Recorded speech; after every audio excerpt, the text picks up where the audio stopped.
ದೇವರು ಪರಲೋಕಕ್ಕೆ ಹೋಗುವುದಕ್ಕಾಗಿ ಭೂಲೋಕದಲ್ಲಿ ಪ್ರಿಯವಾದವರು ಬೀಗದ ಕೈಗಳನ್ನು ಕೊಟ್ಟಿದ್ದಾನೆ ಪರಲೋಕಕ್ಕೆ ಹೋಗುವುದಕ್ಕಾಗಿ. ಅದಕ್ಕಾಗಿ ನಾವು ಹೆಚ್ಚು ಪ್ರಾರ್ಥನೆ ಮಾಡಬೇಕು. ಪ್ರಾರ್ಥನೆ ಮಾಡಿ ತೋರಿಸಿದ್ದಾನೆ. ಯೇಸಪ್ಪ ಮಾಡಿ ತೋರಿಸಿದ್ದಾನೆ. ಮಾರ್ಕನ ಬರೆಸುವಾರ್ತೆ 1ನೇ ಅಧ್ಯಾಯ 35ನೇ ವಚನದಲ್ಲಿ ನೋಡಿದರೆ ಇನ್ನೂ ಪ್ರಿಯರವರೇ, ದೇವರಿಗೆ ಮಹಿಮೆ ಉಂಟಾಗಲಿ, ದೇವರಿಗೆ ಸ್ತೋತ್ರ ಉಂಟಾಗಲಿ. ಅದೇ ಪ್ರಕಾರವಾಗಿ ಮತ್ತಾಯನ ಬರೆಸುವಾರ್ತೆ 6ನೇ ಅಧ್ಯಾಯ 6ನೇ ವಚನದಲ್ಲಿ, 14ನೇ ಅಧ್ಯಾಯ ಮತ್ತಾಯನ ಬರೆಸುವಾರ್ತೆ 23ನೇ ವಚನದಲ್ಲಿ, ಅದೇ ಮಾರ್ಕನ ಬರೆಸುವಾರ್ತೆ 4ನೇ ಅಧ್ಯಾಯ 24ನೇ ವಚನದಲ್ಲಿ, ಲೂಕನ ಬರೆಸುವಾರ್ತೆ 21ನೇ ಅಧ್ಯಾಯ 36ನೇ ವಚನದಲ್ಲಿ, ಮತ್ತಾಯನ ಬರೆಸುವಾರ್ತೆ 26ನೇ ಅಧ್ಯಾಯ 41ನೇ ವಚನದಲ್ಲಿ ಸ್ಪಷ್ಟವಾಗಿ ಯಾವ ಪ್ರಕಾರವಾಗಿ ಪ್ರಾರ್ಥನೆ ಮಾಡಬೇಕು. ಏಕಾಂತವಾಗಿ ಹೋಗಿ ಕೋಣೆಯ ಬಾಗಿಲನ್ನು ಹಾಕಿ ನಿನ್ನ ದೇವರಿಗೆ ಪ್ರಾರ್ಥನೆ ಮಾಡಬೇಕು. ಎಡಬಿಡದೆ ಪ್ರಾರ್ಥನೆ ಮಾಡಬೇಕು. ಹಲ್ಲೆಲೂಯಾ. ದೇವರಿಗೆ ಮಹಿಮೆ ಉಂಟಾಗಲಿ, ದೇವರಿಗೆ ಸ್ತೋತ್ರ ಉಂಟಾಗಲಿ. ಬೋಲೋ ಯೇಸು ಕ್ರಿಸ್ತ ಮಹಾರಾಜಕ್ಕೂ ಆಮೆನ್. ಮತ್ತಾಯನ ಬರೆಸುವಾರ್ತೆ 16ನೇ ಅಧ್ಯಾಯ 19ನೇ ವಚನ. ಮತ್ತಾಯನ ಬರೆಸುವಾರ್ತೆ 16ನೇ ಅಧ್ಯಾಯ 19ನೇ ವಚನ.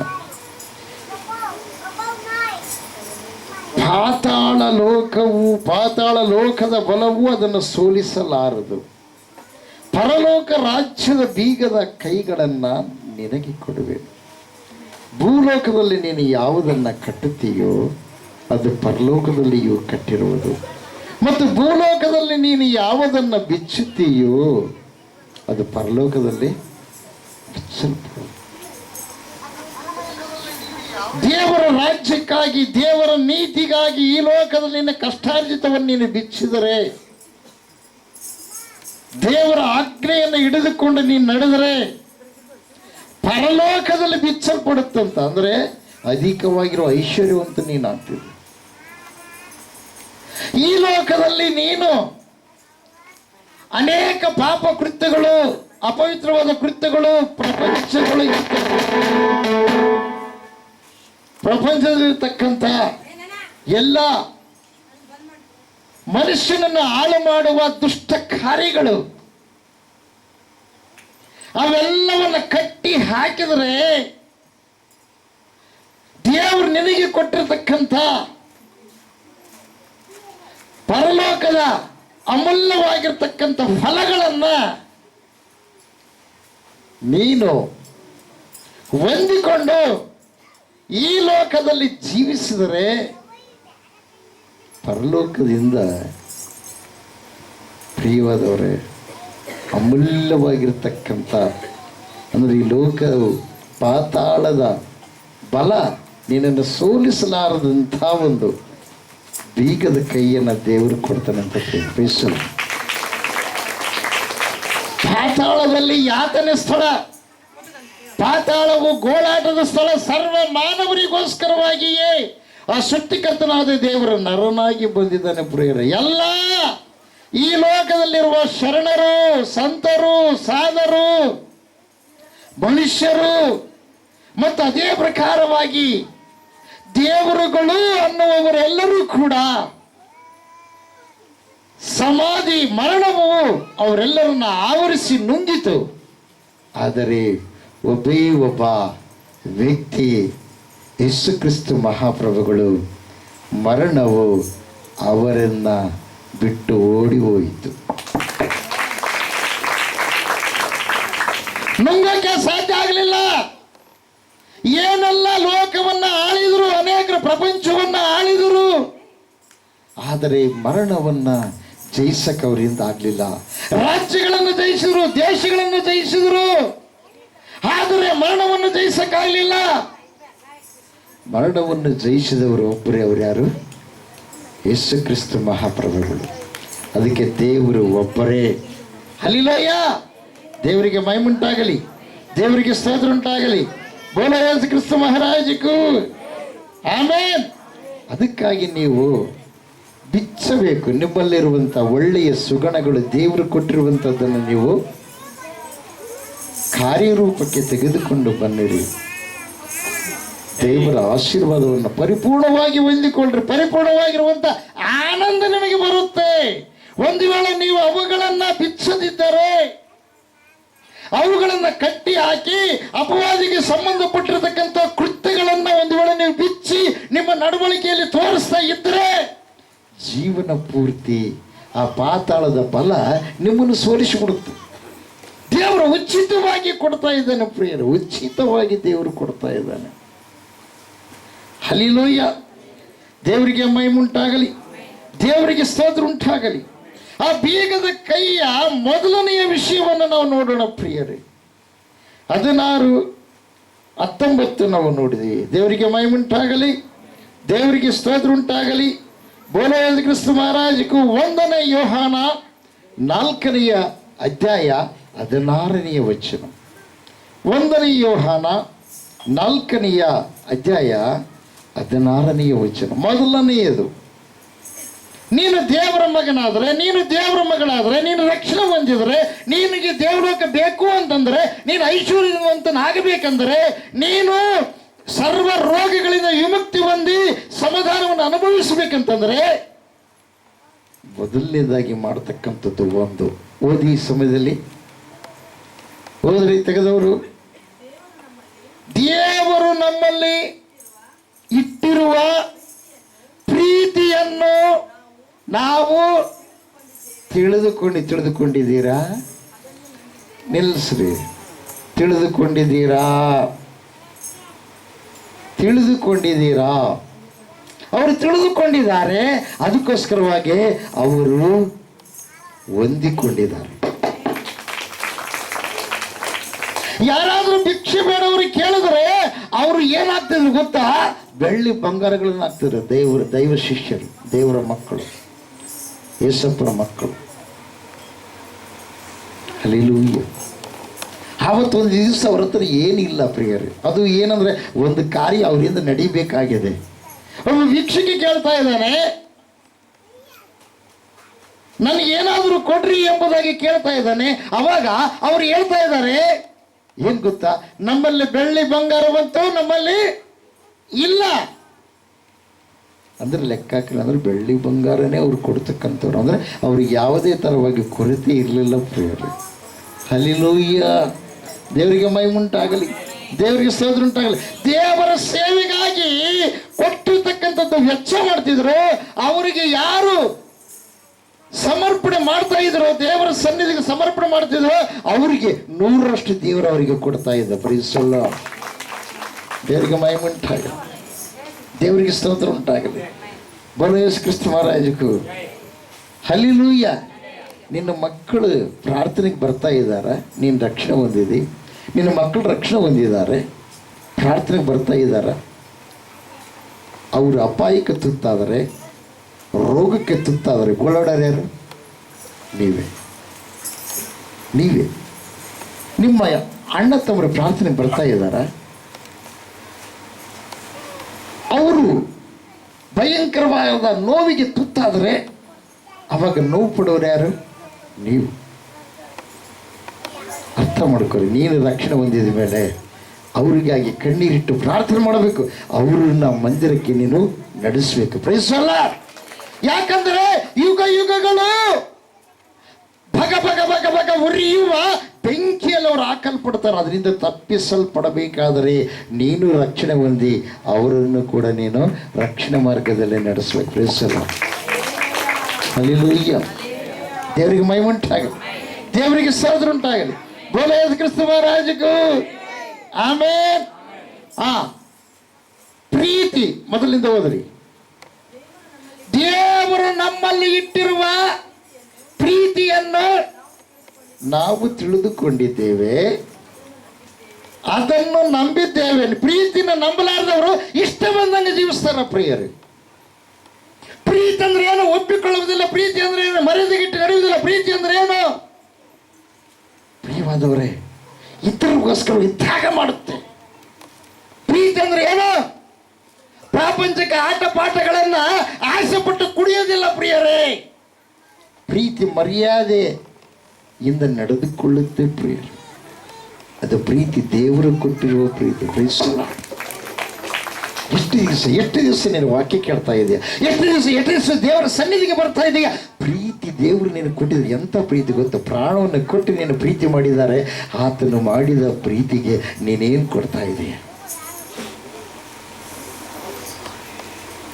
ಸದಾಕಾಲ ನೀನು ಜೀವಿಸ್ಬೇಕೆಂದು ತಿಳ್ಕೊಂಡು ಮರಣದ ಕೊಂಡಿಯನ್ನು ಮುರಿದು ಆತ ನಿನಗಾಗಿ ನಿತ್ಯ ಜೀವವನ್ನು ಕೊಟ್ಟಿದ್ದಾನೆ. ಪ್ರೀತಿಸಲ್ಲ.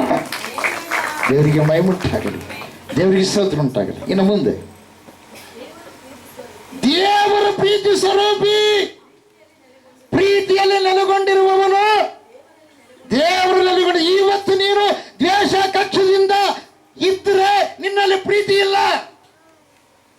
ನಿನ್ನಲ್ಲಿ ಪ್ರೀತಿ ಇಲ್ಲ. ಕೋಪ ಇದೆಯಾ? ಒಬ್ಬರ ಮೇಲೆ ಕೋಪ ಸಾಧಿಸ್ತಾ ಇದೆಯಾ? ನೀನು ಅವಿವೇಕಿ, ಅಜ್ಞಾನಿ. ನೀನು ಆ ಪಾಪಕ್ಕೆ ಸಂಬಂಧಪಟ್ಟಿದ್ದು, ಸೈತಾನಿಗೆ ಸಂಬಂಧಪಟ್ಟಿರ್ತಕ್ಕಂಥ ಕಾರ್ಯಗಳನ್ನು ನೀನು ಮಾಡ್ತಾ ಇದ್ದೀಯಿ. ಯೂದನು ಯೇಸಪ್ಪನ ಜೊತೆಗೆ ಇದ್ದುಕೊಂಡು ಯೇಸಪ್ಪನ ಏನು ಮಾಡಿದ? ಯೇಸಪ್ಪ ಕೊಟ್ಟಿರ್ತಕ್ಕಂಥ ವರವನ್ನು ಉಪಯೋಗಿಸಲಿಲ್ಲ. ಸತ್ತರನ್ನ ಬದುಕಿಸುವಂತ ವರ ಕೊಟ್ಟ. ಆಮೇಲೆ ರೋಗಗಳನ್ನು ಸ್ವಸ್ಥ ಮಾಡುವಂತ ವರ ಕೊಟ್ಟ. ಬದುಕಿಸಲಿಲ್ಲ. ನೀನು ಪ್ರಾರ್ಥನೆಗೆ ಬಂದು ವಾಕ್ಯವನ್ನು ಓದಿ ಹಾಡುಗಳನ್ನು ಹಾಡಿ ಸಮಯಕ್ಕೆ ಸರಿಯಾಗಿ ಬಂದು ಕೂತುಕೊಂಡು ವಾಕ್ಯವನ್ನು ಕೇಳಿದರೂ ಕೂಡ ನೀನು ಬದಲಾವಣೆ ಆಗಲಾರ್ದಂಗಿದ್ರೆ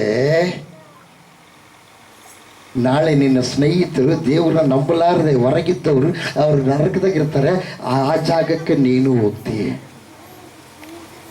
ಬಿಟ್ಟಾಕು. ಯಾರಿಗಾಗಿ? ನಿನ್ನನ್ನು ಸೃಷ್ಟಿ ಮಾಡಿದ ದೇವರಿಗಾಗಿ. ನಿನ್ನ ಕೋಪ ತೊಲಗಿಸು, ದ್ವೇಷ ಕೊಲಗಿಸು. ಆಮೇಲೆ ನೀನು ದೇವರಿಗೆ ಇಷ್ಟವಿಲ್ಲದಿರ್ತಕ್ಕಂಥ ಯಾವ ಅದೇವೋ ಅವೆಲ್ಲ ತೆಗೆದು ಬಿಸಾಕು. ಎಷ್ಟು ದಿವಸ ಇರ್ತೀಯ ಹಂಗೆ ಬಾಧೆ ಪಟ್ಕೊಂಡು ಎಷ್ಟು ದಿವಸ ಇರ್ತೀಯ? ಈ ಹೃದಯ ಏನಾಗಿದೆ ಗೊತ್ತಾ? ಕಪ್ಪಾಗಿದೆ, ಮುಪ್ಪಾಗಿದೆ. ಸಪ್ಪಗೆ ಇರತಕ್ಕಂಥ ಉಪ್ಪನ್ನ ಮನೆಯಲ್ಲಿ ಇಟ್ಕೊಳ್ಳಲ್ಲ. ಅದು ಉಪ್ಪೇ, ಆದರೆ ಸಪ್ಪಗಾದ್ರೆ, ಉಪ್ಪು ಸಪ್ಪಗಾದರೆ ಇನ್ಯಾತರಿಂದ ರುಚಿ ಬಂದೀತು? ಅದು ತಿಪ್ಪೆಗೆ ಹಾಕೋದಕ್ಕೂ ಕೂಡ ಯೋಗ್ಯವಲ್ಲ. ಹಲ್ಲೆಲೂಯಾ. ದೇವರು ನಂಬಿದ ಮಕ್ಕಳು ಹಿರಿಯರನ್ನ ಗೌರವಿಸ್ಬೇಕು. ಗೌರವಿಸ್ತಾ ಇದ್ದೀರಾ? ಹಿರಿಯರನ್ನ ಗೌರವಿಸ್ತಾ ಇದ್ದೀರಾ? ದೇವರು ನಂಬಿದ ಮಕ್ಕಳು ನಿಮ್ಮ ಯಜಮಾನರನ್ನ ಗೌರವಿಸ್ಬೇಕು. ಯಜಮಾನರಿಗೆ ವಿಧೇಯರಾಗಿ ಜೀವಿಸ್ಬೇಕು. ಯಜಮಾನರಿಗೆ ವಿಧೇಯರಾಗಿ ನೀವು ಅವರು ಹೇಳಿದ ಮಾತಿಗೆ ಎದುರು ಜವಾಬು ಕೊಡಬಾರ್ದು. ಅವರು ಪ್ರಾರ್ಥನೆ ಪರರಾದರೆ, ಅವರು ವಾಕ್ಯ ಬೋಧಕರಾದರೆ ಅವ್ರನ್ನ ಸನ್ಮಾನ ಮಾಡಬೇಕು ಮನಸ್ಫೂರ್ತಿಯಿಂದ. ಯಾಕೆ ಗೊತ್ತಾ? ಪರಲೋಕ ಪ್ರತಿನಿಧಿಗಳು ನಿನ್ನ ಗಂಡ ಆಗ್ಯಾನಂದ್ರೆ, ಪರಲೋಕದ ಪ್ರತಿನಿಧಿಗಳು ನಿನ್ನ ತಂದೆ ಆಗ್ಯಾನಂದ್ರೆ, ಪರಲೋಕ ಪ್ರತಿನಿಧಿಗಳು ನಿಮಗೆ ಸಿಕ್ಕಿದ್ದಾರೆ ಅಂದರೆ, ತಂದೆ ನಿಮ್ಮೆಲ್ಲರಿಗೂ ಬಂತು. ಆತ್ಮಿಕ ತಂದೆ ಯಾರು? ನಿಮಗೆ ದೀಕ್ಷೆ ಕೊಟ್ಟ ಗುರುಗಳು. Hallelujah, hallelujah.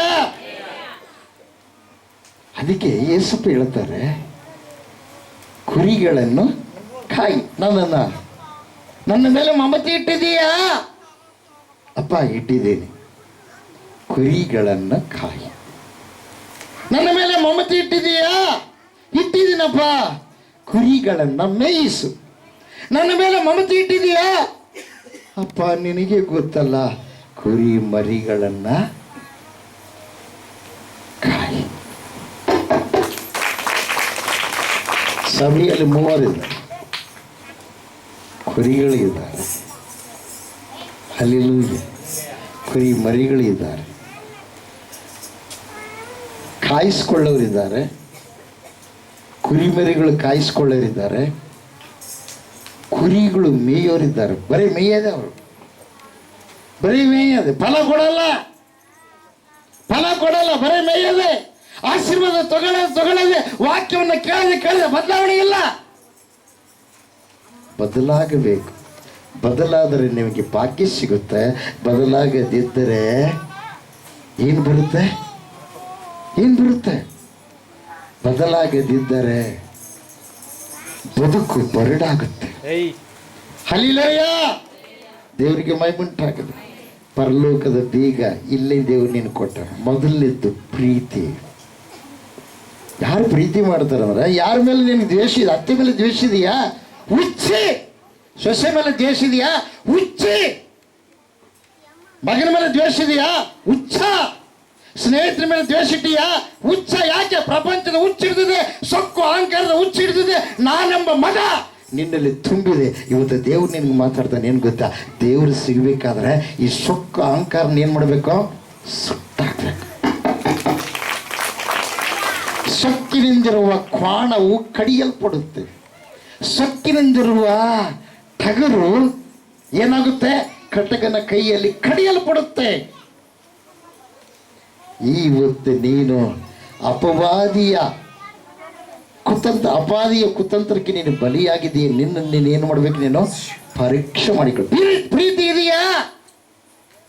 ಪ್ರೀತಿ ಹೊಟ್ಟೆ ಕಿಚ್ಚು ಪಡೋದು. ನಾನು ಏಸಪ್ಪ ನಂಬಿನಿ, ಏಸಪ್ಪನ ಎಲ್ಲಿ ನಂಬಿನಿ? ಎಲ್ಲಿ ನಂಬಿರೋದ? ನಿನ್ನ ವರ್ತನೆಯಿಂದ ಬರಬೇಕೇ ಅವರು ದೇವ್ರ ಮಕ್ಕಳು. ಅವಾಗ ಪೂಜೆ ಮಾಡ್ತಾರೆ, ಈ ಪೂಜೆ ಮಾಡೋದು ಬಿಟ್ಟರೆ. ಅವಾಗ ಕೆಟ್ಟ ಮಾತಾಡ್ತಾರೆ, ಈಗ ಕೆಟ್ಟ ಮಾತಾಡೋದು ಬಿಟ್ಟರೆ. ಅವಾಗ ಕುಡಿತಾ ಇದ್ರು, ಈಗ ಕುಡಿಯೋದು ಬಿಟ್ಟಾರೆ. ಇದೆಯಾ ನಿನ್ನ ಸಾಕ್ಷಿ? ಏನು ನಿನ್ನ ಸಾಕ್ಷಿ? ದೇವ್ರನ್ನ ನೋಡು, ಮನುಷ್ಯರನ್ನ ನೋಡಬೇಡ. ಹಲ್ಲೆಲೂಯಾ. ಯಾಕೆ? ಪರಲೋಕದ ಬೀಗದ ಕೈಯನ್ನು ಹೊಂದಿಕೊಳ್ಳುವುದಕ್ಕಾಗಿ ಈ ಮೃತ್ಯುಂಜಯ ಮಠವನ್ನು ದೇವರ ಸ್ಥಾಪನೆ ಮಾಡಿದ್ದಾನೆ. ಪ್ರೈಸಲ. ಹೋಗ್ಲಿ. ದೇವರ ಪ್ರೀತಿ ಸ್ವರೂಪಿ, ಪ್ರೀತಿಯಲ್ಲಿ ನೆಲೆಗೊಂಡಿರುವವನು. ನೋಡಿ, ದೇವ್ರು ಬೇಕೇ ನನಗೆ? ದೇವ್ರು ಬೇಕು. ದೇವರ ಕೆಲಸಗಳು ಮಾಡೋದು ಬೇಡ. ಪಶ್ಚಾತ್ತಾಪ ಬರೋದು ಇದೆಯಾ? ನಿನಗೇನನ್ನ ಕನಿಕರ ಇದೆಯಾ? ಎಷ್ಟು ದಿವಸ ಈ ಬಂಡು ಬದುಕ್ತಾ ಇದೆಯಾ? ಬಿಟ್ಬಿಡ್ರಿ, ದೇವರನ್ನ ಪ್ರೀತಿ ಮಾಡ್ರಿ. ಹಲ್ಲೆಲೂಯಾ. ದೇವರಿಗೆ ಮಹಿಮೆಯುಂಟಾಗಲಿ, ದೇವರಿಗೆ ಸ್ತೋತ್ರ ಉಂಟಾಗಲಿ. ಎಷ್ಟು ಹೇಳಿದ್ರು ಕೂಡ ಚಲನ ಆಗಲಾರದೆ ಇದ್ದರೆ, ನಮ್ಮ ಮದುವೆಗೆ ಒಂದ್ಸಲ ಏನಾಗ್ಬಿಟ್ಟಿತ್ತು ಅಂದರೆ, ಸಾಮಾನು ತಗೊಂಡಿದ್ದು ಅದೆಲ್ಲ ಕರ್ಗಾಗಿಬಿಟ್ಟಿತ್ತು. ತಿಕ್ತು, ಒಂದು ದಿವಸ ತಿಕ್ಕಿದ್ದು, 2 ದಿವಸ ಅಸಲು ಏನಾಗಲಿಲ್ಲ, ಅದು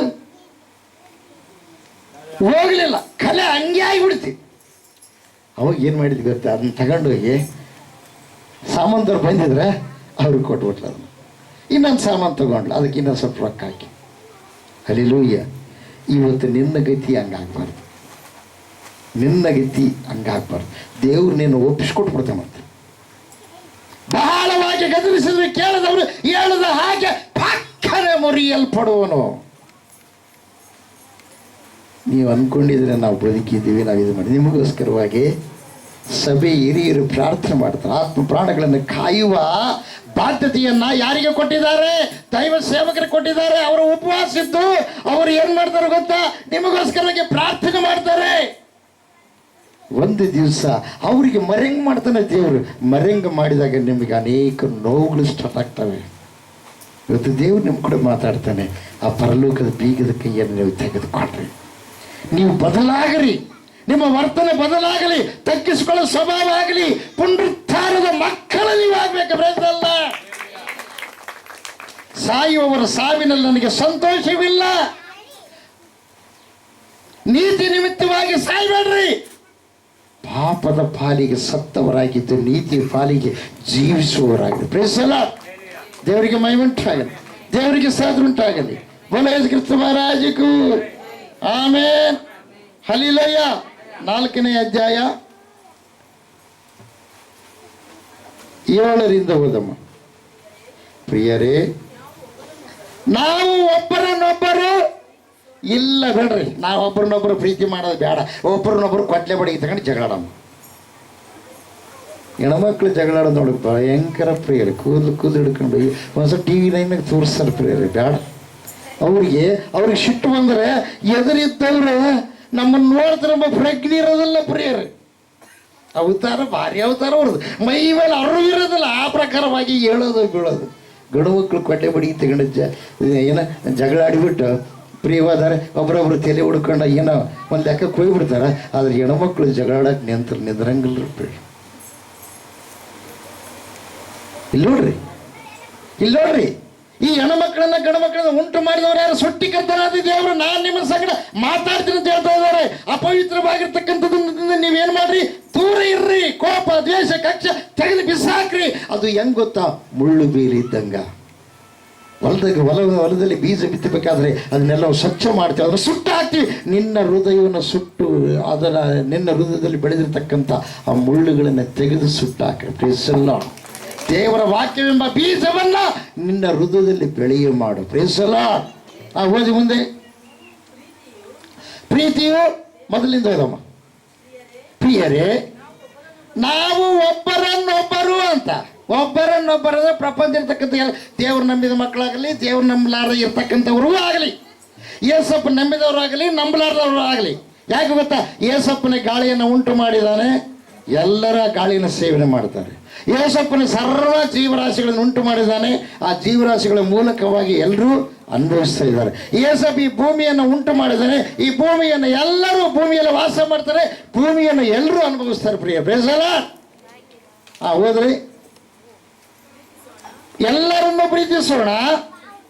ಪ್ರೀತಿಯು ದೇವರಿಂದಾಗಿದೆ. ಯಾರಿಂದಾಗಿದ್ರೆ? ದೇವರಿಂದಾಗಿದೆ.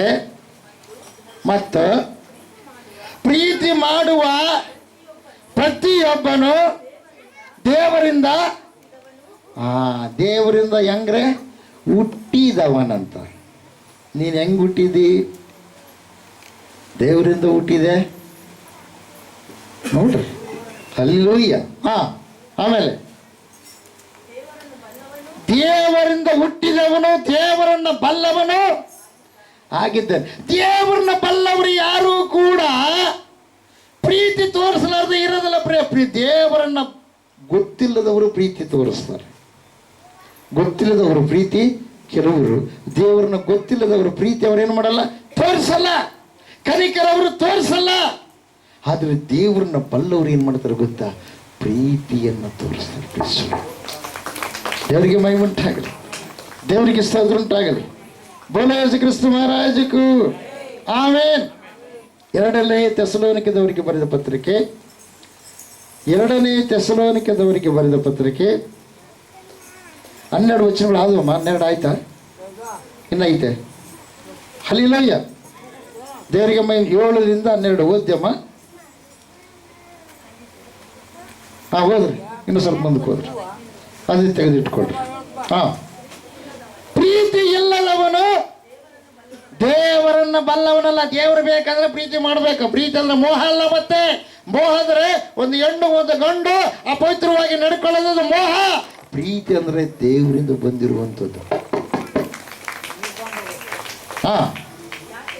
ಯಾಕಂದರೆ ದೇವರು ಪ್ರೀತಿ ಸ್ವರೂಪಿ. ದೇವರು ತನ್ನ ಒಬ್ಬನೇ ಮಗನನ್ನು ನಾವು ಆತನ ಮೂಲಕ ಜೀವಿಸುವುದಕ್ಕಾಗಿ, ಯಾರ ಮೂಲಕ? ಆತನ ಮೂಲಕ ಜೀವಿಸುವುದಕ್ಕಾಗಿ ಲೋಕಕ್ಕೆ ಕಳುಹಿಸಿಕೊಟ್ಟದರಲ್ಲಿಯೇ ದೇವರ ಪ್ರೀತಿಯು ನಮ್ಮಲ್ಲಿ ಎಲ್ಲ ಗಿಡ್ಡೆ ಹೆಚ್ಚು. ದೇವರಿಗೆ ಮಹಿಮೆ ಉಂಟಾಗಲಿ, ದೇವರಿಗೆ ಸ್ತೋತ್ರ ಉಂಟಾಗಲಿ. ಬೋಲೋ ಯೇಸು ಕ್ರಿಸ್ತ ಮಹಾರಾಜಕ್ಕೂ. ದೇವರ ಪ್ರೀತಿ ನಮ್ಮಲ್ಲಿ, ಪ್ರೀತಿ ನಿನ್ನಲ್ಲಿ ಎಲ್ಲಾರ್ದಂಗೆ ಇದ್ರೆ ನೀನು ಎಷ್ಟು ಹಾಡಾಡಿದ್ರು, ಎಷ್ಟು ಪ್ರಾರ್ಥನೆಗೆ ಬಂದರು, ಎಷ್ಟು ಸಲ ನೀನು ದ್ರಾಕ್ಷಾರಸ ಇದು ತೆಗೆದುಕೊಂಡ್ರು, ಎಷ್ಟು ಮುದ್ರೆ ಹಾಕಿಕೊಂಡ್ರು, ಎಷ್ಟು ನೀನು ಕಾಣಿಕೆ ಕೊಟ್ಟರು, ಉಪಯೋಗ ಇಲ್ಲ. ಯಾಕೆ? ಬೀಗದ ಕೈ ಇಲ್ಲದೆ ಮನೆ ಮುಂದೆ ಸುಮ್ಮನೆ ನಿಂತ್ಕೋಬೇಕಾಗತ್ತೆ. ಬೀಗ ತೆಗಿಬೇಕಲ್ಲ, ಮನೆ ಐತೆ ಅದೇನಿಲ್ಲ, ಬೀಗ ಇಲ್ಲ. ಆ ಬೀಗ, ಮೊದಲನೇ ಬೀಗ ಯಾವುದು? ಪ್ರೀತಿ. ದೇವರಿಗೆ ಮಹಿಮೆ ಉಂಟಾಗಲಿ, ದೇವರಿಗೆ ಸ್ತೋತ್ರ ಉಂಟಾಗಲಿ. ಬೋಲೋ ಯೇಸು ಕ್ರಿಸ್ತ ಮಹಾರಾಜಕ್ಕೂ ಆಮೆನ್. ಹಲ್ಲೆಲೂಯಾ. ನಾವು ದೇವರನ್ನು ಪ್ರೀತಿಸಿದ್ದರಲ್ಲಿಯೇ ಅಲ್ಲ, ಆತನು ನಮ್ಮನ್ನು ಪ್ರೀತಿಸಿ ನಮ್ಮ ಪಾಪ ನಿವಾರಣಾರ್ಥವಾಗಿ ತನ್ನ ಮಗನನ್ನು ಕಳಿಸಿಕೊಟ್ಟದ್ದರಲ್ಲಿಯೇ ಪ್ರೀತಿಯ ನಿಜ ಗುಣವು ತೋರಿ ಬರುತ್ತದೆ. ಬ್ರದರ್, ಯಾರಾದ್ರೂ ಮಗನ ಕೊಡ್ತಾರೆ? ಯಾರಾದ್ರೂ ಮಕ್ಕಳನ್ನು ಕೊಡ್ತಾರ? ಕೊಡಲ್ಲ. ಆತನ ಪ್ರೀತಿ ಎಂತದ? ತನ್ನ ಮಗನ್ನೇ ಕೊಟ್ಟು ಪ್ರೀತಿ ಮಾಡಿದಾನೆ. ಪ್ರೀತಿ ನೀವೇನು ಕೊಡ್ತೀರಿ? ನೀವೇನು ಕೊಡ್ತೀರಿ? ಕಲಿಸಿದವರಿಗೆ ಬರೆದ ಪತ್ರಿಕೆಯಲ್ಲಿ ದೇವರು ಹೇಳ್ತಾರೆ, ಪ್ರಿಯರೇ 12 ನೋಡ್ಬೇಕಾದ್ರೆ ಆತನಿಗೋಸ್ಕರವಾಗಿ ಇಡೀ ಪ್ರಪಂಚ ಸೃಷ್ಟಿಯಾಗಿದೆ ಅಂತ. ಯಾರಿಗೋಸ್ಕರ?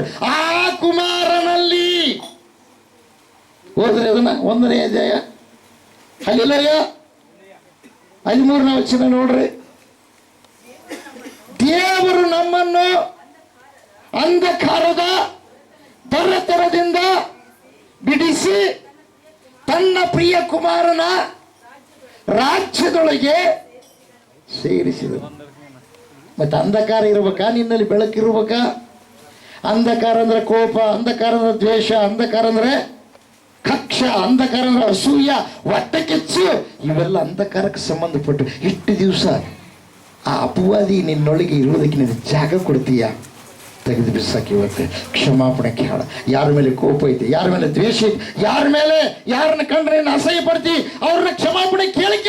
ಯಾಕೆ ಗೊತ್ತಾ? ಸೃಷ್ಟಿಕರ್ತನಾದ ದೇವ್ರು ನಿನಗೆ ಸಿಗಬೇಕು, ಸೈತಾನ್ ಅಲ್ಲ. ಒಂದು ವೇಳೆ ನೀನು ಕ್ಷಮಾಪಣೆ ಕೇಳಲಾರ್ದಂಗೆ ಇದ್ದರೆ ಜೀವನ ಪೂರ್ತಿ ನಿನಗೇನು ಗೊತ್ತಾ? ಗೋಳಾಟ ತಪ್ಪಿದ್ದಿಲ್ಲ. ನಿನ್ನ ಪ್ರಾರ್ಥನೆ ದೇವರಿಗೆ ಕೇಳಲ್ಲ. ಯಾಕೆ? ಒಳಗೆ ಯಾರಿಗೆ ಕೊಟ್ಟಿ ಜಾಗ? ಯಾರಿಗೆ?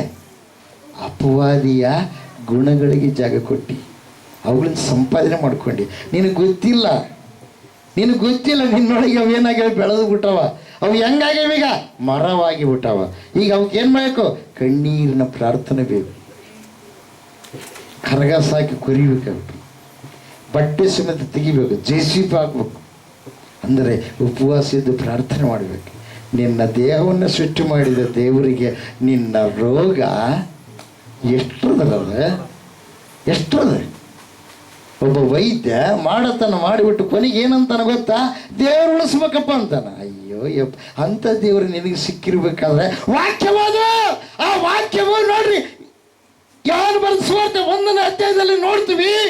ಆದಿಯಲ್ಲಿ ವಾಕ್ಯ ಇತ್ತು, ವಾಕ್ಯ ದೇವರು ಉಳಿದಿತ್ತು, ವಾಕ್ಯವೇ ದೇವರಾಗಿತ್ತು. ಆ ವಾಕ್ಯದ ಮೂಲಕ ಸಮಸ್ತವು ಉಂಟಾಯ್ತದ. ಬರೆಸಲ್ಲ ಏನುಂಟಾಯ್ತು?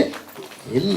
ಅಂದಮೇಲೆ ನಿನ್ನ ದೇಹವನ್ನು ರೂಪಿಸಿದ ದೇವರಿಗೆ ಅನಗತ್ಯವಾಗಿ ಬಂದಿರುವ ನನ್ನ ದೇಹದಲ್ಲಿರ್ತಕ್ಕಂಥ ರೋಗಕ್ಕೆ ನಿನಗೆ ಅಧಿಕಾರ ಇಲ್ವಾ? ಅಧಿಕಾರ ಇಲ್ಲದಂಗೆ ಮಾಡಿದ್ದು ಯಾವುದು ಗೊತ್ತಾ? ನಿನ್ನಲ್ಲಿರುವ ಅವಿಶ್ವಾಸ. ಹಲ್ಲೆಲೂಯ. ಮನೆ ಚೆನ್ನಾಗಿ ಗೂಡಿಸೋದು ಗೊತ್ತು, ಮನೆ ತೊಳೆಯೋದು ಗೊತ್ತು, ಮನೆ ಬಟ್ಟೆ ಸ್ವಚ್ಛ ಮಾಡೋದು ಗೊತ್ತು. ಆಮೇಲೆ ಪ್ರಿಯವಾದವರೇ, ಯಾವುದು ಮಕ್ಕಕ್ಕೆ ಕಲೆ ಇದೆ ಅದನ್ನೆಲ್ಲ ಸರಿ ಮಾಡೋದು ಗೊತ್ತು. ನಿನ್ನ ಮನಸ್ಸೊಳಗೆ ಎಷ್ಟು ಕಲೆಗಳೇ ಒಂದು ದಿವಸ ಅದನ್ನು ಪರೀಕ್ಷೆ ಮಾಡಿಕೊಂಡಿಯಾ? ಇಲ್ಲ. ಪರೀಕ್ಷೆ ಬೇಕಾಗಿಲ್ಲ ನಮಗೆ, ಇನ್ನೊಬ್ಬರನ್ನು ಪರೀಕ್ಷೆ ಮಾಡೋದು ಬೇಕು. ಅದಕ್ಕಾಗಿ ನಾವು ಪ್ರತಿದಿನದಲ್ಲಿ ನಾವು ಏನು ಮಾಡ್ತೀವಿ ಗೊತ್ತಾ? ಫೇಲ್ ಆಗ್ತಾ ಇದ್ದೀವಿ. ಅವ್ರನ್ನ ಕಾಪಿ ಹೊಡೆದು ಇವ್ರನ್ನ ಕಾಪಿ ಹೊಡೆದು. ಕಾಪಿ ಹೊಡಿಬೇಡ, ಶ್ರದ್ಧೆಯಿಂದ ಓದಿ ಬರೀ, ಪ್ರಶ್ನೆಗೆ ಉತ್ತರ ಬರೀ. ಅದರಾಗಿ ನೀನೇನಾಗ್ತಿ? 100ಕ್ಕೆ 100ರಷ್ಟು ಫಲವನ್ನು ಹೊಂದಿ. ಪ್ರೈಸಲ್ಲ. ದೇವರಿಗೆ ಮಹಿಮುಂಟಾಗಲಿ, ದೇವರಿಗೆ ಸ್ತೋತ್ರ ಉಂಟಾಗಲಿ. ಬೋಲೋ ಕ್ರಿಸ್ತ ಮಹಾರಾಜಗೂ. ಮಾರಲಿ ನೀ మనసే మారాలి, మారిన మనసు దేవునికిస్తే ఫలితముంటుంది. మారాలి నీ మనసే మారాలి, మారిన మనసు దేవునికిస్తే ఫలితముంటుంది. మారామంటో మస్కా కొడతారు, మారామంటో మస్కా కొడతారు. ఆ మస్కాలోనే దేవుని మాట మరిచిపోతారు. మారాలి నీ మనసే మారాలి, మారిన మనసు దేవునికిస్తే ఫలితముంటుంది. క్రీస్తు కొరకు పుట్టామంటూ గొప్పలు చెబుతారు, క్రీస్తు కొరకు పుట్టామంటూ గొప్పలు చెబుతారు. ఆ గొప్పలు కాస్త సాగకపోతే గోతిల పడతారు, ఆ గొప్పలు కాస్త సాగకపోతే గోతిల పడతారు. మారాలి మారాలి నీ మనసే మారాలి, ఇది మనసు దేవునికి ఇస్తే ఫలితం ఉంటుంది. బోలో యేసుక్రీస్తు మహారాజుకు బదలాగో ಬದಲಾಗು ಬದಲಾಗು ನೀ ಬದಲಾಗು, ಬದಲಾದ ಹೃದಯದಿಂದ ದೇವರನ್ನೇ ಸ್ತುತಿಸು. ಬದಲಾಗು ಬದಲಾಗು ನೀ, ಹಲ್ಲೆಲೂಯ. ನಿನ್ನ ಹೃದಯನ ಬದಲಾಯಿಸು. ಆ ಬದಲಾಯಿಸಿದ ಹೃದಯದಿಂದ ದೇವರನ್ನ ಸ್ತುತಿಸಿದ್ರೆ ದೇವ್ರು ಏನು ಮಾಡ್ತಾನೆ? ನಿನ್ನ ಕೂಗನ್ನ ಕೇಳ್ತಾನೆ. Praise the Lord. ನೀನು ಅರ್ಪಣೆ ಮಾಡೋದಕ್ಕಿಂತ ಮುಂಚೆ ದೇವರು ಹೇಳ್ತಾ ಇದ್ರು 5ನೇ ಅಧ್ಯಾಯ, ಮತ್ತೊಂದು ಬರೆದ ಸುವಾರ್ತೆ 5ನೇ ಅಧ್ಯಾಯ 25ನೇ ವಚನದಲ್ಲಿ, ಪ್ರಿಯವಾದವರೇ, ದೇವರಿಗೆ ಮಹಿಮುಂಟಾಗಲಿ, ದೇವರಿಗೆ ಸ್ತೋತ್ರ ಉಂಟಾಗಲಿ. ಬೋಲೋ ಯೇಸು ಕ್ರಿಸ್ತ ಮಹಾರಾಜಗೂ 24ನೇ 23-24, ನೀನು ನಿನ್ನ ಕಾಣಿಕೆಯನ್ನು ಯಜ್ಞವೇದಿ ಹತ್ತಿರಕ್ಕೆ ತಂದಾಗ ನಿನ್ನ ಸಹೋದರನ ಮನಸ್ಸಿನಲ್ಲಿ ನಿನ್ನ ಮೇಲೆ ಏನೋ ವಿರೋಧವದೆ ಎಂಬುದು ನಿನ್ನ ನೆನಪಿಗೆ ಬಂದರೆ. ದೇವರು ನಂಬಿದ ಮಕ್ಕಳೇ, ಬುದ್ಧಿ ಇದ್ದವರು ಇಲ್ಲದವರು ನನಗೆ ಗೊತ್ತಾಗ್ತಾ ಇಲ್ಲ. ಅನೇಕ ನಾನು ಕಣ್ಣಿದವರು ಮಾಡೋದೆಲ್ಲ ಗೊತ್ತಾಗುತ್ತೆ, ತಿಳಿಯುತ್ತೆ. ಎಷ್ಟು ಸಲ ಗದರಿಸಿದರೂ ಕೂಡ ಇನ್ನೂ ಬಂಡರಾಗಿ ಜೀವಿಸ್ತಾ ಇದ್ದಾರೆ. ನಿಮ್ಮ ಆತ್ಮ ಪ್ರಾಣಿಗಳು ಯುಗಗಳು ನರಕದಲ್ಲಿ ಗೋಳಾಡುವ ಸ್ಥಿತಿ ಈಗಲೇ ಬದಲಾಗಿದೆ. ಈ ದಿವಸ ನೀವು ಬದಲಾದ ದಿವಸ ಆಗಿದ್ದರೆ ಎಷ್ಟೋ ಒಳ್ಳೆಯದು, ಎಷ್ಟೋ ಒಳ್ಳೇದು. ಅದಕ್ಕೆ ಎಜ್ಕೇಲನ ಗ್ರಂಥದಲ್ಲಿ ದೇವರು ಮಾತಾಡ್ತಾರೆ, ನನ್ನ ಕಡೆಗೆ ತಿರುಗಿರಿ, ನಿಮ್ಮ ಪಾಪಗಳನ್ನ ಬಿಡ್ರಿ. ನಾವೇನು ಪಾಪ ಮಾಡಿಲ್ಲ. ದ್ವೇಷ ಪಾಪ ಅಲ್ವಾ? ಕೋಪ ಪಾಪ ಅಲ್ವಾ? ಇನ್ನೊಬ್ಬರನ್ನ ಆಡಿಕೆ ಮಾಡೋದು ಪಾಪ ಅಲ್ವಾ? ಇನ್ನೊಬ್ಬರ ಮೇಲೆ ದೂರಿ ಹೇಳೋದು ಪಾಪ ಅಲ್ವಾ? ಅವನು ಸೈತಾನ ಏನಂತ ಗೊತ್ತಾ? ಅವೆಲ್ಲ ವಿಚಾರ ಮಾಡಿದ್ರೆ ಪಾಪ, ಕಳ್ಳತನ ಮಾಡಿದ್ರೆ ಪಾಪ, ವಿಗ್ರಹಾರಾಧನೆ ಮಾಡಿದ್ರೆ ಪಾಪ, ಇವು ಮಾಡಿದ್ರೆ ಅಲ್ಲ ಅಂತ ತಿಳ್ಕೊಂಡು ನಿನಗೇನು ಮಾಡ್ತಾನೆ? ಮಾಲಿಶ್ ಮಾಡ್ತಾ ಇದ್ದಾನೆ. ಅವಾಗ ನೀನು ಪೊಲೀಸ್ ಆಗಿಬಿಡ್ತೀನಿ. ಆ ಪಾಲಿಸ್ ಮಾಡ್ತಾನೆಂಬುದು ತಲೆಗಿಟ್ಕೋಬೇಕು. ಅದಕ್ಕೆ ವಾಕ್ಯ ಓದ್ರಿ, ಪತ್ರಿಕೆಗಳನ್ನು ಓದ್ರಿ, ನಿನ್ನ ಒಳಗಿರ್ತಕ್ಕಂಥದ್ದು ಬದಲಾವಣೆ ಆಗ್ತದೆ. ನೀನು ಏಸಪ್ಪನ ನಂಬಿ ಅಂದ್ರೆ ಇನ್ನೊಬ್ಬರನ್ನ ಪ್ರೀತಿ ಮಾಡ್ಲಾರ್ದಂಗಿದ್ರೆ ನೀನು ಏಸಪ್ಪ ನಿನ್ನ ನಂಬಿಲ್ಲ ಅಂತ ಅರ್ಥ. ನಂಬಿಲ್ಲ ಅಂತ ಅರ್ಥ. ಏಸಪ್ಪ ನೀನು ನಂಬಿ ಅಂದ್ರೆ ನೀನು ಶತ್ರುನ ಪ್ರೀತಿ ಮಾಡ್ಬೇಕು. ನಾನು ಹೇಳಿದ್ನಲ್ಲ, ನನ್ನನ್ನು ಸಾಯಿಸೋಕೆ ಬಂದಿರುವಂಥ ವ್ಯಕ್ತಿಯನ್ನು ನಾನು ಇವತ್ತು ಮಾತಾಡಿಸ್ತೀನಿ, ಅವನು ಪ್ರೀತಿ ಮಾಡ್ತೀನಿ. ನನ್ನ ಸಾಯಿಸೋದು ಯಾರ ಕೈಲಿದೆ? ನನ್ನ ಭಗವಂತನ ಕೈ. ಆ ತಪ್ಪಣಿ ಕೊಟ್ಟರೆ ನಾನು ಸಾಯ್ತಿಲ್ಲ, ಸಾಯಂಗಲ್ಲ. ಹಲ್ಲೆಲೂಯಾ. ದೇವರಿಗೆ ಮಹಿಮೆ ಉಂಟಾಗಲಿ, ದೇವರಿಗೆ ಸ್ತೋತ್ರ ಉಂಟಾಗಲಿ. ಬೋಲೋ ಯೇಸು ಕ್ರಿಸ್ತ ಮಹಾರಾಜಗೂ ಆಮೆನ್. ನೋಡ್ರಿ, ನಿನ್ನ ಕಾಣಿಕೆಯನ್ನು ಏನು ಮಾಡ್ಬೇಕು? ನೀನು ಅಲ್ಲೇ ಇಡು. 24 ದಿವಸ ಓದ್ತಾರೆ, ಅವರೇ ಮಾಡಲ್ಲ ಪ್ರೇಯರ್, ಅವರೇ ಮಾಡಲ್ಲ. ಮತ್ತು ನಾವು ನಂಬಿ ಏನು ನಂಬಿರಿ? ನೀವು ಏನು ನಂಬಿರಿ? ನೋಡ್ರಿ ಹೆಂಗೈತೆ ವಾಕ್ಯ. ಆಜ್ಞೆ ಅತಿಕ್ರಮವೇ ಪಾಪ. ಪಾಪ ಬಂದದಿಲ್ಲ. ಮಾತು ಕೇಳಲಾರ್ದು ಇರೋದೇ ಪಾಪ. ದೈವ ಸೇವಕರು ಯಾರಾದ್ರೂ ಆಗಲಿ, ದೈವ ಸೇವಕರಿಗೆ ಬೆಲೆ ಕೊಡಬೇಕು. ಬೆಲೆ ಕೊಡಲಾರ್ದ ಇದ್ದರೆ ಅದು ಪ್ರತಿಫಲವನ್ನು ನೀವು ಉಣ್ಣುತ್ತೀರಿ ಪ್ರಿಯರೇ. ಯಾಕೆ ಗೊತ್ತಾ? ಅವ್ರನ್ನ ಆರಿಸ್ಕೊಂಡು ದೇವ್ರು ನಿಮ್ಮ ಕೂಡ ಮಾತಾಡ್ತಾನೆ. ಕನಿಷ್ಠವಾಗಿ ಎಂದಿಗೂ ಕಾಣಬಾರ್ದು. ನಿನ್ನ ತಂದೆಯಾಗಿರ್ಬೋದು, ಅಥವಾ ನಿನ್ನ ಗಂಡನಾಗಿರ್ಬೋದು, ನಿನ್ನ ಸ್ನೇಹಿತನಾಗಿರ್ಬೋದು, ನಿನ್ನ ಬಂಧುವಾಗಿರ್ಬೋದು, ಅಥವಾ ನಿಮ್ಮ ಊರವರಾಗಿರ್ಬೋದು, ದೇವರ ಪ್ರತಿನಿಧಿ. ಹಲ್ಲೆಲೂಯಾ. ದೇವರಿಗೆ ಮಹಿಮೆ ಉಂಟಾಗಲಿ, ದೇವರಿಗೆ ಸ್ತೋತ್ರ ಉಂಟಾಗಲಿ. ಬೋಲೋ ಯೇಸು ಕ್ರಿಸ್ತ ಮಹಾರಾಜಗೂ ಆಮೆನ್. ಹಲ್ಲೆಲೂಯಾ. ಮೊದಲನೇ ಬೀಗ ಯಾವುದ್ರೆ? ಪ್ರೀತಿ. ಮೊದಲನೇ ಬೀಗ ಯಾವುದಮ್ಮ? ಪ್ರೀತಿ. ಇದೆಯಾ? ಪ್ರೀತಿ ಎಂಬ ಬೀಗದ ಕೈ ನಿನ್ನೊಳಗಿದೆಯಾ? ಅರ್ಥ ಮಾಡಿಕೇಳಿ. ಇನ್ನೊಬ್ಬರನ್ನೇ ದ್ವೇಷ ಮಾಡ್ತೀಯ ಅಂದ್ರೆ ನಿನ್ನ ಮಕ್ಕಳ ಸಮಸ್ಯೆ ಇರಂಗಿಲ್ಲ. ಒಂಟಿಯಾಗಿರ್ಬೇಕು, ಗೂಗಿದ್ದಾಗ. ಹೆಂಗಿರ್ಬೇಕ್ರೆ? ಗೂಗಿದ್ದಾಗ. 10ರ ಹಕ್ಕಿ 20ಕ್ಕೆ ಮೆಕ್ಕಿ ಮೆಕ್ಕಿ ನಕ್ಕಿ 30ರ ಮುರುಗು, 40ರ ನಾಚಿಕೆ, 50ರ ಅರುವು, 60ಕ್ಕೆ ಮರುವು, 70ಕ್ಕೆ ಕಾಗಿ, 80ಕ್ಕೆ ಬಾಗಿ, 90ಕ್ಕೆ ಗೂಗಿ, 100ಕ್ಕೆ ಹೊತ್ಕೊಂಡು ಹೋಗಿ.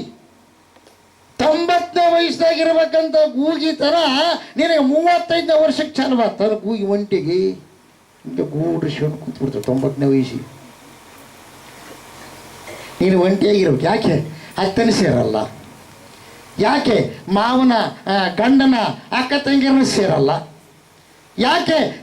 ಸೊಸೆಯ ಬಂಧು ಬಳಗವನ್ನು ಸೇರಲ್ಲ. ಯಾಕೆ? ಅಕ್ಕಪಕ್ಕದವ್ರನ್ನ ಸೇರಲ್ಲ.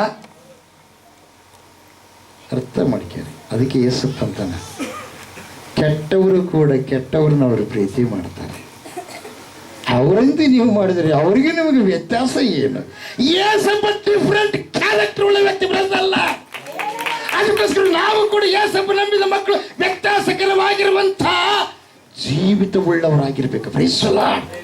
ದೇವರಿಗೆ ಮಹಿಮುಂಟಾಗಲಿ, ದೇವರಿಗೆ ಸ್ತೋತ್ರ ಉಂಟಾಗಲಿ. ಆಮೇನ್. ಹಲ್ಲೆಲೂಯ. ಬೋಲ ಯೇಸು ಕ್ರಿಸ್ತ ಮಹಾರಾಜಗೂ.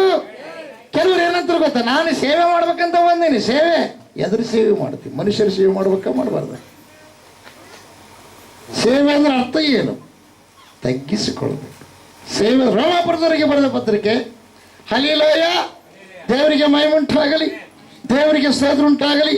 ಬೋಲ ಕ್ರಿಸ್ತ ಮಹಾರಾಜಗೂ ಜೈ. ಆಮೇನ್. ಹಲ್ಲೆಲೂಯ.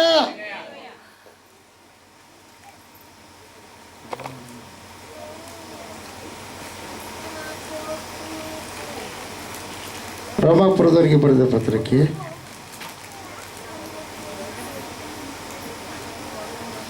5ನೇ ಅಧ್ಯಾಯ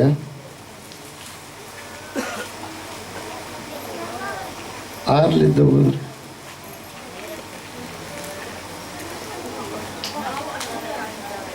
ನಾವು ಅಶಕ್ತರಾಗಿದ್ದಾಗಲೇ ಕ್ರಿಸ್ತನು ನೇಮಿತ ಕಾಲದಲ್ಲಿ ಭಕ್ತಿಹೀನರಿಗೋಸ್ಕರವಾಗಿ ಪ್ರಾಣ ಬಿಟ್ಟನು. ನೀತಿವಂತರಿಗೋಸ್ಕರ ಯಾರಾದರೂ ಪ್ರಾಣ ಕೊಡುವುದು ಅಪರೂಪ. ಉಪಕಾರಿಗಳಿಗೋಸ್ಕರ ಪ್ರಾಣ ಕೊಡುವುದಕ್ಕೆ ಯಾವನಾದರೂ ಮಾಡಿದರೂ ಮಾಡ್ಯಾನು. ಹಲ್ಲೆಲೂಯ.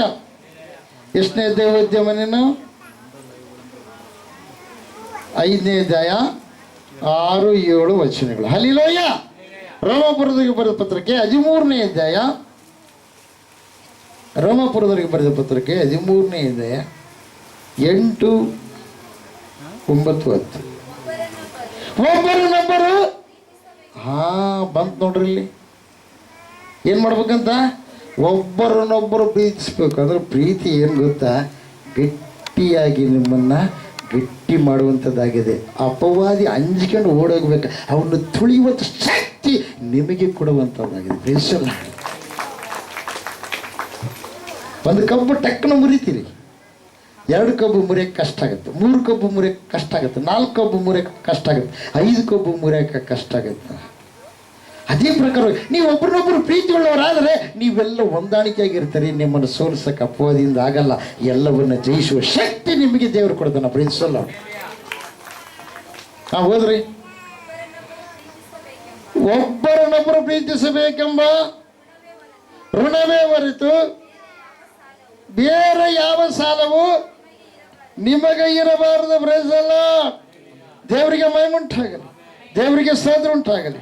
ಬೋಲ ಯೇಸು ಕ್ರಿಸ್ತ ಮಹಾರಾಜಗೂ. ಆಮೇನ್. ಆಮೇಲೆ ಇನ್ನೊಂದಲ್ಲಿ ನಾವು ನೋಡ್ತೀವಿ ಪ್ರಿಯರೇ. ಹಲ್ಲೆಲೂಯ. ರೋಮಾಪುರದವರಿಗೆ ಬರೆದ ಪತ್ರಿಕೆ 8ನೇ ಅಧ್ಯಾಯ 2ರಿಂದ 6. ಯಾಕಂದರೆ ಜೀವವನ್ನುಂಟು ಮಾಡುವ ಪವಿತ್ರಾತ್ಮನಿಂದಾದ ನಿಯಮವು ನಿನ್ನನ್ನು ಪಾಪ ಮರಣಗಳಿಗೆ ಕಾರಣವಾದ ನಿಯಮದಿಂದ ಕ್ರಿಸ್ತ ಯೇಸುವಿನ ಮೂಲಕ ಬಿಡಿಸಿದ. ಬ್ರದಲ್ಲ, ಪವಿತ್ರಾತ್ಮನ ನಿಮ್ಮೊಳಗೆ ವಾಸ ಮಾಡಬೇಕಾದ್ರೆ ಅಪವಾದಿಗೆ ಸಂಬಂಧಪಟ್ಟ ದುರ್ಗುಣಗಳೆಲ್ಲ ತೆಗೆದು ಹಾಕ್ಬೇಕು. ಬ್ರದಲ್ಲ, ಕ್ರಿಸ್ತನ ನಿಮಿತ್ತ, ಯೇಸಪ್ಪನ ನಿಮಿತ್ತ ನಿನಗೇನು ಅವಮಾನ ಬಂದರು, ಏನು ಬಾಧೆ ಬಂದರು, ಎಲ್ಲವೂ ಏನಾಗ್ಬೇಕು, ನೀನು ಸಹಿಸ್ಕೊಳ್ಬೇಕು. ಸಹನೆ ಏನು ಗೊತ್ತಾ, ನಿನ್ನ ಭಕ್ತಿಯನ್ನು ವ್ಯಕ್ತಪಡಿಸುತ್ತೆ. ಸಹನ ಕಟ್ಟೆ ಮೀರಂಗಲ ಪ್ರಿಯರೇ, ಸಹನ ಕಟ್ಟೆ ತ್ಯಾಗದ ಕಟ್ಟೆ, ಸಹನ ಕಟ್ಟೆ ಮೀರಿದರೆ ತ್ಯಾಗ ಉತ್ಪತ್ತಿ ಆಗುತ್ತೆ. ತ್ಯಾಗ ಅಂದ್ರೆ ಏನ, ಅದರಿಂದ ಹೊರಗೆ ಬರೋದೇನ, ಪೂರ್ತಿ ಪ್ರೀತಿ. ಸಹನ ಕಟ್ಟೆ ಮೀರಿದರೆ ಸಿಟ್ಟು ಬರಲ್ಲ. ಸಿಟ್ಟು ಬರಲ್ಲ ಅಂದ್ರೆ ಏನು, ಸಹನ ಕಟ್ಟಲ್ಲ, ದ್ವೇಷದ ಕಟ್ಟೆ ಮೀರಿದರೆ ಅಲ್ಲಿ ಏನಾಗುತ್ತೆ, ಕೊಲೆ ನಡೆಯುತ್ತೆ. ಅರ್ಥ ಆದ್ರಿ? ದ್ವೇಷ ಇಟ್ಕೊಂಡು ಅನ್ಲಾರ್ದು ಇಟ್ಕೊಂಡು ಕೆರೆ ತುಂಬಿದಂಗೆ ತಿಳ್ಕ ಅದ್ರ ಹಂಗೆ ಕಟ್ಟಾಕಿದ್ರಿ, ಅದು ಹೊಡೆದ್ರ ಮುಂದೆ ಏನಾಗುತ್ತಲ್ಲೇ ಅನಾಹುತ ನಡೆಯುತ್ತೆ. ಎಷ್ಟೋ ಹಳ್ಳಿಗಳು ಏನಾಗ್ತವೆ, ನಾಶವಾಗ್ತವೆ. ಅಲ್ಲೆಲೂಯ್ಯ. ಅದೇ ಸಹನೆ ಕಟ್ಟೆ ಮೀರಿ ಅರಿದ್ರೆ ಅಲ್ಲಿ ಹೊಡೆದ್ರೆ ಏನು ಬರುತ್ತೆ ಗೊತ್ತಾ, ತ್ಯಾಗ ಬರುತ್ತೆ. ಅಂದ್ರೆ ಎಷ್ಟೋ ಪ್ರಾಣಗಳು ಉಳಿಯುತ್ತವೆ. ನಿನ್ನ ಪ್ರಾಣದ ವಿಶಿಷ್ಟತೆ ತೋರಿಸಲ್ಪಡುತ್ತೆ. ಪ್ರೀಸಲಾಡ್. ಅವಾಗ ನೀನು ಭಕ್ತಿ ಏನಂಬುದು ಗೊತ್ತಾಗುತ್ತೆ. ಅಲ್ಲಿಲೂಯ್ಯ. ದೇವರಿಗೆ ಮಹಿಮೆ ಉಂಟಾಗಲಿ, ದೇವರಿಗೆ ಸ್ತೋತ್ರ ಉಂಟಾಗಲಿ. ದೇವರ ವಾಕ್ಯ ನಮ್ಮ ಆತ್ಮಗಳ ಲಾಭಕ್ಕಾಗಿ ಆಶೀರ್ವದಿಸಲಿ. ಒಂದೇ ಪ್ರೀತಿ ಎಂಬ ಬೀಗ. ಈಗ ಎರಡನೇದಾಗಿ ದಿನಕರಿಯರು ಕೆಲವೊಂದು ವಿಷಯಗಳನ್ನು ಹೇಳ್ತಾರೆ. ಎಲ್ಲರೂ ಚಪ್ಪಳೆ ಹೊಡೆದು ದೇವರ ವಾಕ್ಯವನ್ನು ನಾವು